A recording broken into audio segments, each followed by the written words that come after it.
Kung may maituturing na masayang pamilya sa probinsya ng Tarlac, ito ay ang mag-asawang si Mark at Sara de la Cruz. Kinasal sila mahigit 15 taon na ang nakalilipas, pero sa paglipas ng mga panahon ay hindi naman nagbago ang pagsasama nilang dalawa.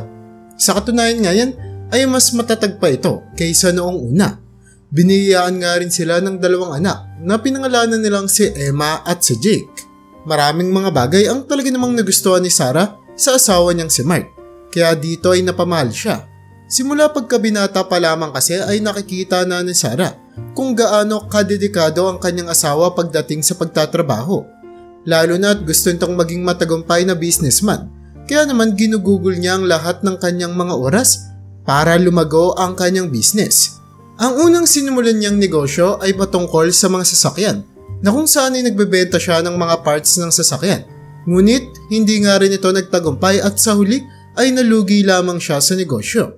Pero naroroon pa rin naman si Sara at pinapalakas ang kanyang kalooban. Huwag kang mag-alala, mahal. Sigurado ako na sa umpisa lang yan. At kahit ano ang gagawin mo, nandito lang ako. Nakasuporta sa iyo. Pagpapagaan nito ng loob sa asawa sa tuwing namomroblema si Mark sa kanyang negosyo. At tama nga ang babaeng si Sara. Hindi tumigil si Mark sa pagtatrabaho hanggang sa tuluyan na nga siyang nakaisip ng isang magandang idea tungkol sa negosyo. Sa malaliman niya kasing pagre-research ay napag-alaman niya na ang mga saging ay napupuno ng mga bitamina na talaga namang kailangan ng isang normal na tao. Kaya naman ang naisip niya ay gumawa siya ng isang chichirya na gawa sa saging na kung saan ay mag-e-enjoy na ang mga bata ay siguradong masustansya pa ang kanilang makakain. Pero syempre, nahihirapan pa rin siya kung paano niya gagawin at sisimulan ito. Wala rin naman kasi siyang idea tungkol sa paggawa ng chichirya. Lalo na at kung gawa pa ito sa saging, na talaga namang hindi normal sa pandinig ng marami sa atin. Ngunit nagtagumpay nga siya. Nalagpasan niya ang lahat ng mga imposibleng parte sa kanyang paglalakbay. Makalipas ang 6 na buwan, ay tuluyan siyang nakagawa ng chichirya na gawa sa purong saging, na kung saan ay pinatesting niya pa ito sa mga scientist upang masigurado na lahat ng mga bitamina sa saging na iyon ay hindi nawala sa kalagitnaan ng proseso. At tama nga siya. Sa wakas, ang ilang taong pagsusumikap niya sa buhay at mga sinugal niya para lamang makamit ang kanyang pangarap ay unti-unti nang nagbubunga. Ginamit niya ang lahat ng mga perang naipon niya para makagawa ng isang maliit na pabrika kung saan ay nakakuha din siya ng 2 mga tauhan na makakatulong sa pagpoproseso ng mga saging upang ito ay tuluyan na maging chichirya. Makalipas lamang 2 taon ay tuluyang lumakas ang negosyo ni Mark. Ngayon ay matutupad niya na ang lahat ng pinangako niya kay Sara noong sila ay magkasintahan pa lamang. Pinangako niya kasi sa babae na pagtuntong nila ng 23 anyos ay papakasalan na niya ito. At ito nga ang nagsilbing motibasyon sa lalaking si Mark upang magpatuloy at maging matagumpay sa kanyang naisip na negosyo. Samantala sa mga pagkakataon naman na ito ay pag-graduate na rin sa pagiging isang guro ang babaeng si Sara. Wala namang problema kay Mark kung magtatrabaho ang kanyang asawa sa inaharap, basta ay hindi nito mapapabayaan ang kanilang bubuuing pamilya. Naging mabilis nga ang pagtakbo ng panahon. Noon lamang ay iniisip nila na bobuo sila ng isang pamilya na kung saan ay bago sila mag-23 anyos ay bibili din sila ng bahay. Pero higit pa nga sa kanilang inaasahan ang nangyari. Nakabili kasi sila ng isang malaki at magarbong bahay na talaga namang napupuno ng mga palamuti at mga disenyo sa loob nito. Kahit sinong makakakita sa bahay na iyon ay talaga namang papangarapin ito. Grabe no, parang dati pinapangarap lang natin to. Tapos ngayon, natutupad na natin. Masayang wika ni Sara sa kanyang fiancé na ngayon na si Mark. Dahil noong nakaraang linggo lamang ay nag-propose na nga sa kanya ang lalaki at hindi na nga ito nagsayang pa ng pagkakataon para makaisang dibdib ang kanyang pinakamamahal na si Sara. Oo nga eh. Maraming salamat sa suportang pinakita mo sa akin. Kung hindi dahil sa iyo, hindi natin to magagawa. Masayang-masaya rin ako na isa ka ng ganap na guro ngayon. Punong pagmamahal naman na wika ni Mark habang mahahalata na kumikinang-kinang pa ang kanyang mga mata dahil sa saya at komportable ng kanilang sitwasyon. Sa katunayan yan ay hindi naman talaga swerte ang dahilan kung bakit nandoon na sila sa ganoong posisyon. Bukod kasi sa kakawinting swerte ay nagsumikap talaga si Mark. Maraming mga araw na halos hindi siya natutulog. Kakaisip kung paano nga ba mapapalago ang kanyang negosyo at mapapatunayan sa mga magulang ng kanyang kasintahan na si Sarah na karapat dapat siyang lalaki para dito. Simula kasi noong maging sila ay ayaw na ng mga magulang ni Sarah sa kanya. Hindi kasi nag-aral si Mark at napili na lamang nitong magnegosyo noong nasa 18 taong gulang pa lamang siya. Kaya naman masakit para kay Sarah sa tuwing naririnig niya ang kanyang mga magulang na kinukutya ang kanyang kasintahan. Ano bang mararating niya ni Mark? 18 pa lang, ayaw nang mag-aral. Sigurado ka ba talaga sa lalaking gusto mo? Wika ng nanay niya na si Franz habang nakatingin lamang ang kanyang tatay sa may tabi na halatang dismayado din ang muka. Mama naman, mabait naman si Mark. At saka, hindi naman siya tumigil para lang tumambay. Magsisimula siya ng sarili niyang negosyo. Pagtatanggol ni Sarah. Naku ikaw Sarah ha, huwag kang masyadong dumepende dyan sa lalaking yan. Hindi kita pinalaki para dumepende lang sa kung sinong lalaki. Binigay namin ng nanay mo lahat ng kinikailangan mo sa buhay para makuha mo yung mga pangarap mo. Hindi yung magpapauto ka lang sa ganyang mga lalaki. Naintindihan mo ako? Istriktong saad ng tatay ni Sarah. Sa ganitong mga pagkakataon noong nakaraang mga taon ay walang magawa si Sarah kundi tumahimik na lamang. Ayaw niya rin kasing sumagot pabalik sa kanyang mga magulang. Lalo na at totoo namang wala namang napapatunayan pa ang kasintahan niyang si Mark. Pero malaki ang tiwala niya sa lalaki at alam niya na mararating nila ang bagay na pinapangarap nito sa pagsisikap at dedigasyon ng kanyang minamahal na boyfriend.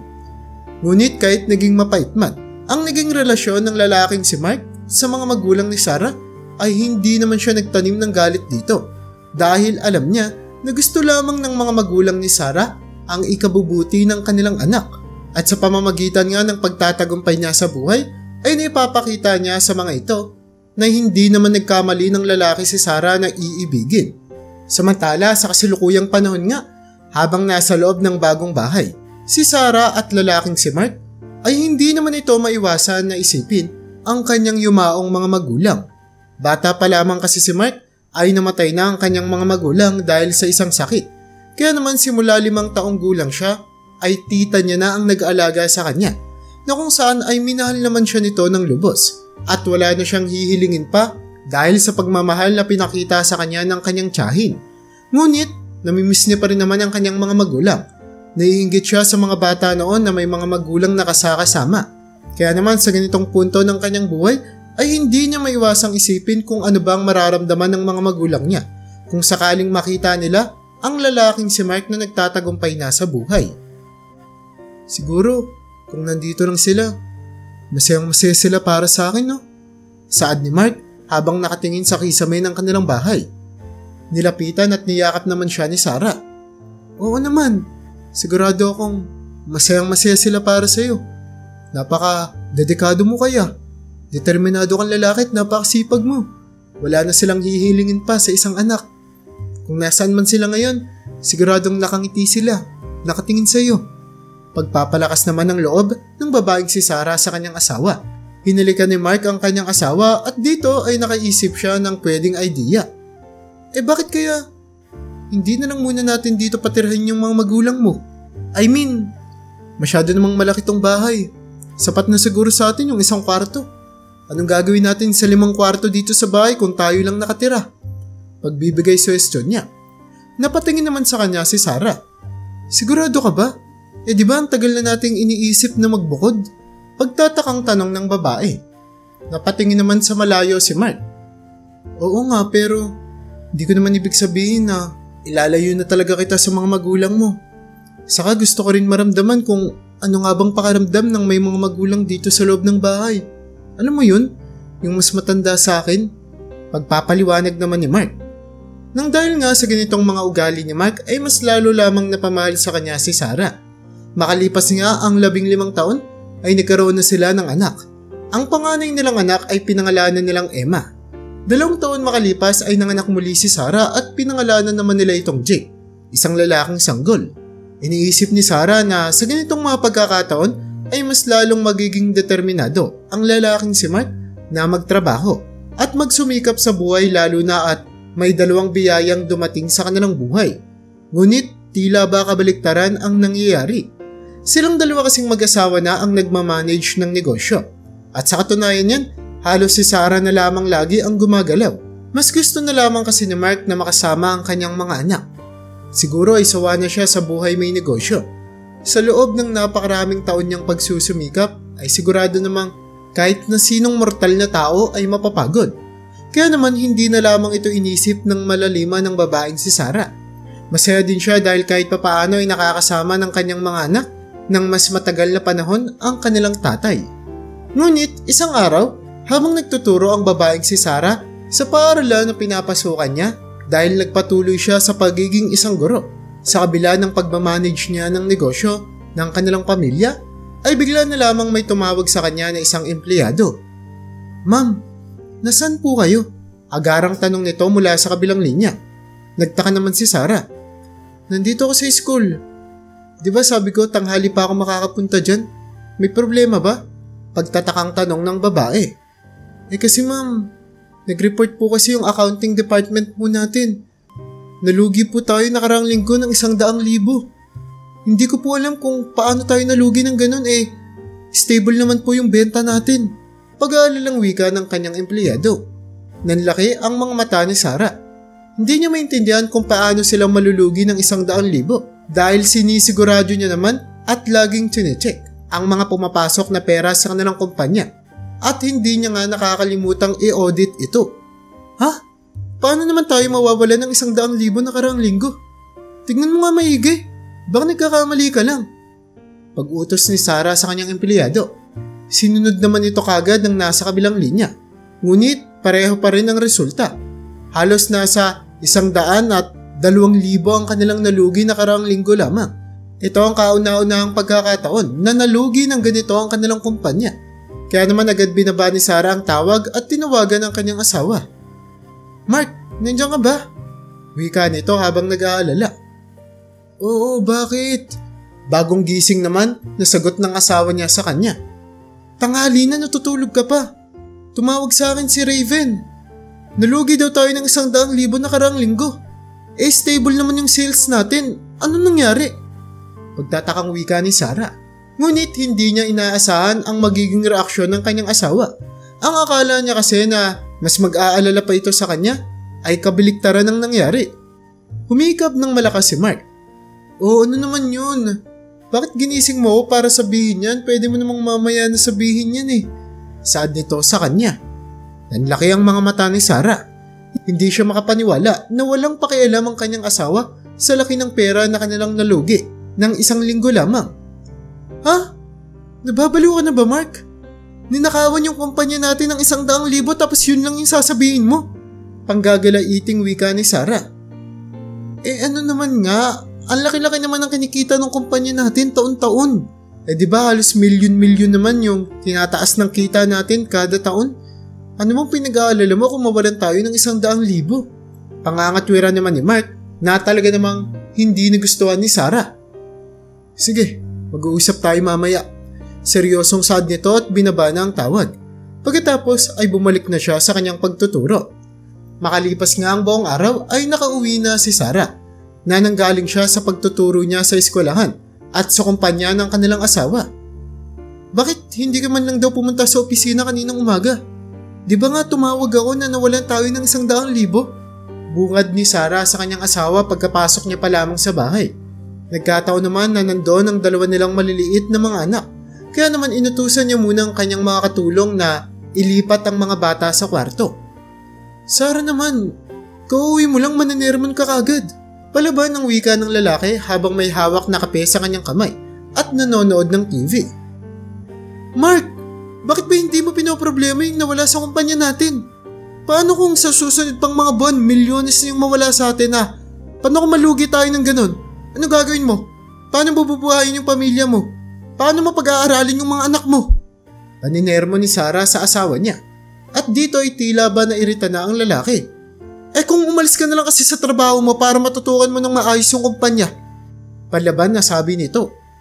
"Sino ba kasi nagsabi na kailangan mo pong magturo sa leching school na yan? Hindi pa ba sapat yung kinikita mo sa kumpanya natin?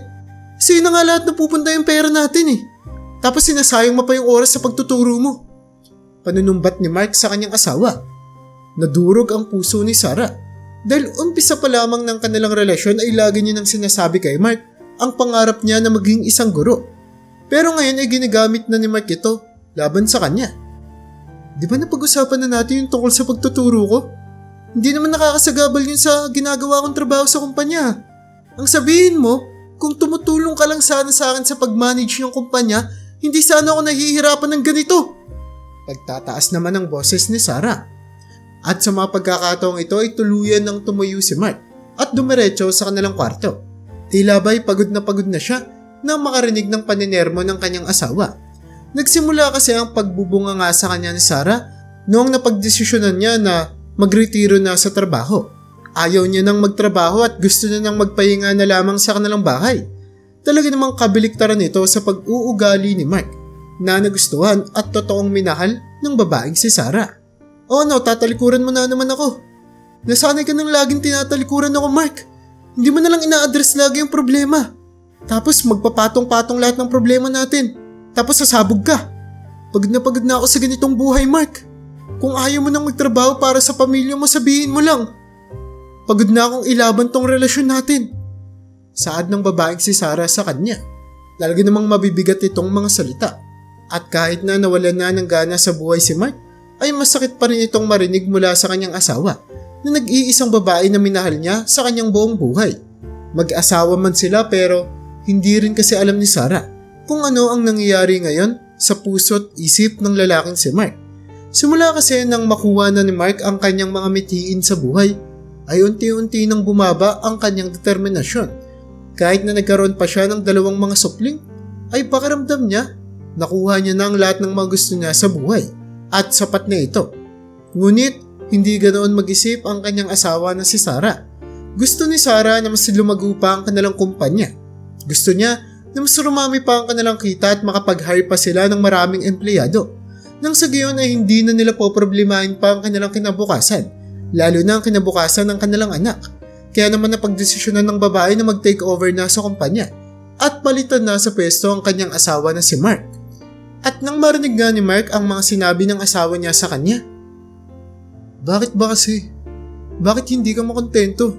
Sapat naman na yung meron tayo ah. Tignan mo nga tong sala natin, kahit ilagay mo lahat ng mga batang tinuturuan mo dito. Ang laki-laki pa rin eh. Ang lawak-lawak, ang luwag-luwag. Ano pa bang gusto mo?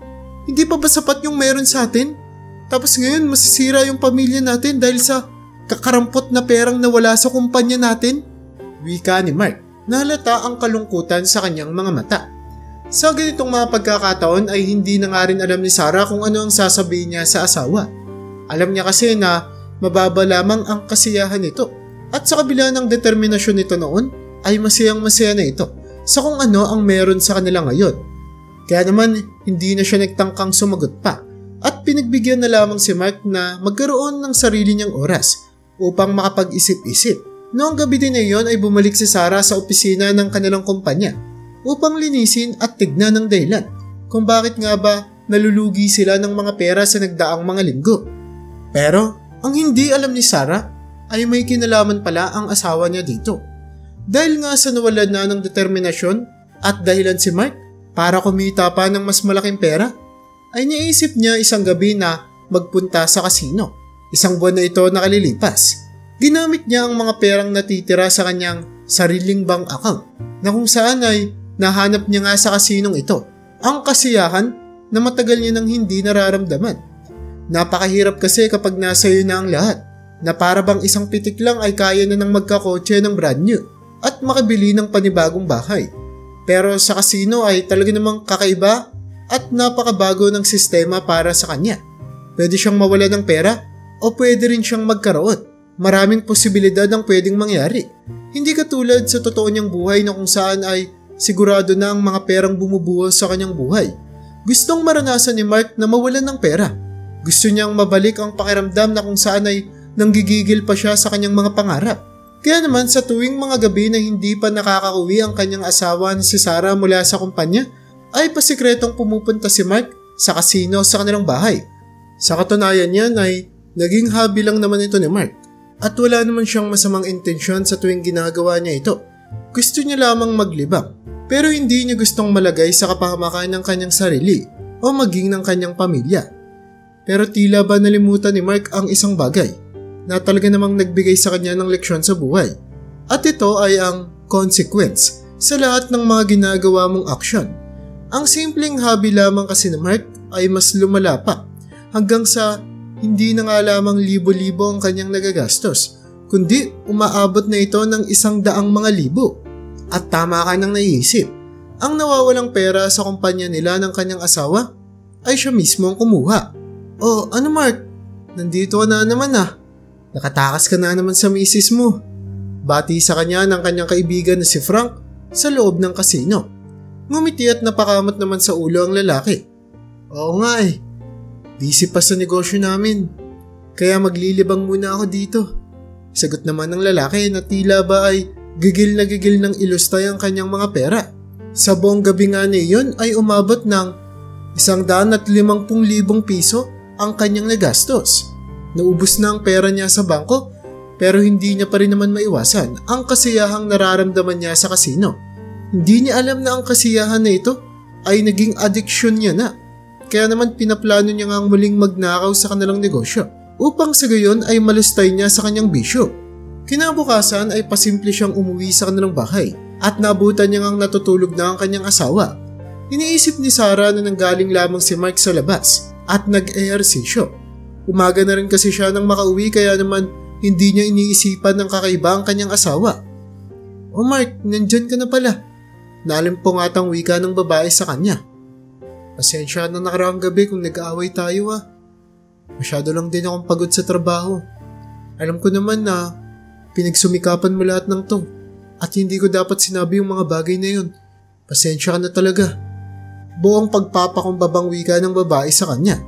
Nang dahil dito ay tila ba na konsensya si Mark dahil alam niya na kasalanan niya kung bakit nawala ang pera na yun sa kanilang kumpanya na nagpapa-stress ngayon sa kanyang asawa. Pero labis niyang ikinagulat ang mga sumunod na sinabi ni Sarah. "May tiwala naman ako sa iyo Mark eh. Pero dun sa empleyado natin sa accounting, sa kanya ako walang tiwala. Kaya kanina, pinatanggal ko na siya sa trabaho. Binigay ko lahat ng sahod niya tapos hindi ko na siya pinabalik. Sa tingin ko, siya yung may ginagawang katiwalian sa kumpanya. Nagtataka kasi ako. 1 linggo na pala tayong nawawala ng pera, hindi niya pa rin sinasabi. Sigurado akong siya talaga yung may salarin. Ninanakawan niya yung kumpanya." Determinadong wika ni Sarah na tila ba ay alam na alam niya ang kanyang ginagawa. "Ano? Bakit mo tinanggal? Eh di ba halos 10 taon nang nagtatrabaho sa atin yun? Wala ka pa rin bang tiwala sa kanya?" Gulat na wika ni Mark. "Oo nga, 10 taon na. Pero di naman imposible na lulukohin niya tayo. Kahit na 10 taon na siyang nagtatrabaho, posible pa rin na magawa niya yung bagay na yun. Tignan na lang natin kung anong mangyayari sa kumpanya. Pero pakiramdam ko siya talaga yung salarin dun." Wika ni Sarah at bumalik na siya sa pagkakatulog. Napatulala naman si Mark dahil sa konsensyang nararamdaman niya. Dahil sa kanyang pagsusugal, ngayon nga ay may empleyado pa siyang nawala ng trabaho na wala naman talagang kasalanan at alam niyang inosente. Kaya naman ginugol niya ang kanyang buong umaga sa pag-iisip kung paano siya makakabawi sa kanilang empleyado. Sinubukan niya itong puntahan sa kanilang bahay, ngunit bigo siya. Nagkataon na wala ito sa bahay nila dahil napag-alaman niya na naghiwalay sila ng kanyang asawa noong nalaman nito na nawala ng trabaho ang lalaki. Ngayon, lahat ng pangongonsensya ay nararamdaman na ng lalaking si Mark. Hindi niya akalain na makakasira siya ng pamilya nang dahil sa kanyang bisyo. Sumakay na nga ulit siya sa kanyang kotse at pabalik na sa kanilang bahay. Determinado na siyang aminin sa kanyang asawa na si Sarah ang lahat at buong katotohanan, na siya ang kumuha ng pera sa kanilang kumpanya at tungkol sa adiksyon niya sa kasino. "Sarah, may kailangan tayong pag-usapan." Bungad na wika ni Mark sa kagigising niya pa lamang na asawa na si Sarah. Nagilamos muna saglit ng mukha si Sarah at pagkatapos ay bumalik siya sa kwarto upang kausapin ang kanyang asawa na si Mark. "Bakit napakaseryoso ng mukha mo? Ano bang gusto mong pag-usapan natin?" Pagtatakang tanong ni Sarah. "Tungkol to sa kumpanya natin. Tungkol sa nawawalang pera." At dito ay pinaliwanag na nga ni Mark na siya ang kumuha ng pera sa kanilang kumpanya at walang kasalanan ang empleyadong tinanggal ni Sarah sa trabaho. Ano? Ibig mong sabihin, pinarusahan ko yung maling tao? Bakit mo nagawa yun, Mark? Gulat na wika ni Sarah sa kanyang asawa. Sinubukan pang ang magpaliwanag ni Mark, ngunit napangunahan na ng galit si Sarah. Hindi makapaniwala ang babae na tinanggal niya sa trabaho ang empleyadong 10 taon nang nagtatrabaho sa kanila ng buong katapatan. Pakiramdam niya ay napakasama niyang tao dahil ang totoong sala rin pala sa pagkawala ng pera ay ang kanya palang asawa. At bakit nalulung ka sa kasino? Ano bang pagkukulang namin ng anak mo sa'yo? Akala ko ba masaya ka na sa simpleng buhay natin? Akala ko ba masaya ka na sa kung ano ang meron tayo? Bakit ka nagkaganyan? Hindi na nga kita pinapakailaman sa ayaw mo magtrabaho sa kumpanya. Tapos ganito pa yung gagawin mo? Dismayadong wika ni Sarah sa kanyang asawa. Nang hingi naman ng kapatawaran si Mark sa kanyang nagawa at pinangakong hindi niya na ito uulitin. Pero hindi pa rin makapaniwala si Sarah. Hindi niya maintindihan kung paanong magagawa ito sa kanya ng sarili niyang asawa. Nanakawan ang kanilang kumpanya. Sinubukan mong magpaliwanag ni Mark ay ayaw makarinig ng kahit na anong mga salita ni Sarah. Agad na pumunta sa opisina ang babaeng si Sarah at tinignan ang naging transaksyon ng kanilang kumpanya. Lumalabas nga na kaya pala hindi nila madetect kung sino ang kumuha ng pera sa kumpanya ay dahil mismong si Mark pala na may hawak ng kanilang bangko ang nagnanakaw mula dito. Pakiramdam ni Sarah ay binastos at winalang hiya siya ng sarili niyang mister at punong-puno ng galit ang kanyang buong katawan. Agad niyang tinawagan ang empleyado na tinanggal niya at buong kababaang loob na nanghingi siya ng pagpapatawa dito. Pinangako niya rin sa lalaki na hindi ito maulit at bibigyan niya ito ng compensation dahil sa pagkakamaling ginawa niya. Sa kabutihang palad nga ay tinanggap muli ng kanilang empleyado ang kanyang paghingi ng tawad at bumalik ito sa trabaho. Habang nasa loob ng opisina si Sarah ay hindi niya maiwasang mag-isip sa kung ano na ang nangyayari sa kanilang pamilya. Nagkakaletse-letse na kasi ito simula noong dumami ang kanilang pera. Marami nga silang pera pero napakarami din nilang problema at talaga namang malayo ito sa kanyang pinapangarap. Napatingin siya sa dingding ng kanyang opisina kung saan naroroon ang litrato nila ng kanyang asawa noong bagong kasal pa lamang sila. Sa tabi ng larawan na ito ay isa pang picture frame kasama naman ang kanilang 2 anak. Napakasaya nila sa mga larawang ito. Hindi nila alam na ang hinahangad pala nilang pera ang magiging dahilan para masira ang kanilang pamilya. Huminga ng malalim si Sarah at doon ay napagtanto niya na nagkulang siya bilang asawa. Pakiramdam niya ay kasalanan niya ang lahat kung bakit nagkaganoon si Mark. Ilang beses kasing nagmakaawa na sa kanya ang lalaki na wag nang i-expand ang kanilang kumpanya nang sa gayon ay magkaroon pa sila ng oras sa isa't isa. Ngunit hindi siya nakanyig. Sa halip ay kumuha siya ng makatulong na mag-aalaga sa sarili niyang mga anak na nagdulot para maawa si Mark sa 2 bata. Kaya naman napagdesisyonan din ito na bitawan ang posisyon niya sa kumpanya upang makasama ang kanyang mga anak. Talaga namang nabulag si Sarah sa pera at gusto niya nang maituwid ang pagkakamali niya hanggat may oras pa. Nang mapagtanto niya nga ang mga bagay na ito ay agad niyang kinuha ang kanyang cellphone. Tinawagan ang kanyang asawa at umiiyak na nanghingi ng patawad dito. Pasensya ka na talaga, Mark. Hindi ko akalain na magkakaganito yung pamilya natin dahil sa simpleng pera lang. Babawi ako. Gagawin ko ang lahat para maging masaya ulit tayo. Mamamasyal ulit tayo kasama yung mga bata. Bibigyan ko na kayo ng oras. Pag-iyak na wika ni Sarah habang punong-puno ng pagsisisi ang kanyang mga salita. Umiyak din naman si Mark sa kabilang linya. Mahal kita, Sarah. Pasensya ka na kung nagawa ko yun. Hindi ko naman sinasadya. Sadyang naghanap lang ako ng kasiyahan sa ibang bagay. Sa totoo niyan, namimiss na kita. Namimiss ko na yung dating tayo. Sagot naman ni Mark na lalo lamang dumurog sa puso ni Sarah. Simula nga noong pagkakataon na iyon, ay napili na nilang bawasan ang kanilang produksyon. Nang sa gayon ay hindi na maubos ang oras nila para lang sa paghahanap ng pera. Nagkaroon na nga rin sila ng mas marami pang oras sa kanilang mga anak na kung saan ay hatid sundo na nila ito pareho pagpapasok ang mga bata sa eskwelahan. Napagdesisyonan din ng 2 na taasan ng sahod ng kanilang mga empleyado upang sa ganitong paraan ay makabawi sila at maipamahagi sa iba ang biyayang natatanggap nila araw-araw. Talaga namang wala silang pinagsisihan sa kanilang naging desisyon dahil stable pa rin naman ang kita nila pero mas marami naman silang oras ng magkasama. May mga gabi na buong pamilya silang nanonood ng mga pelikula o di naman ay buong pamilya din silang pupunta sa ibang bansa para mamasyal. At sa ganitong mga pagkakataon ay hindi na nga pinoproblema pa ni Sarah kung kikita ba siya ng malaki sa susunod na mga buwan. Ang mahalaga para sa kanya ay makasama at magkaroon ng quality time sa kanyang pamilya. Kaya kung nagustuhan mo ang istorya natin ngayon ay huwag mo namang kalimutang mag-subscribe. Pindutin mo na rin ang like button para makagawa pa tayo ng ganito kagagandang mga istorya sa susunod pang mga araw.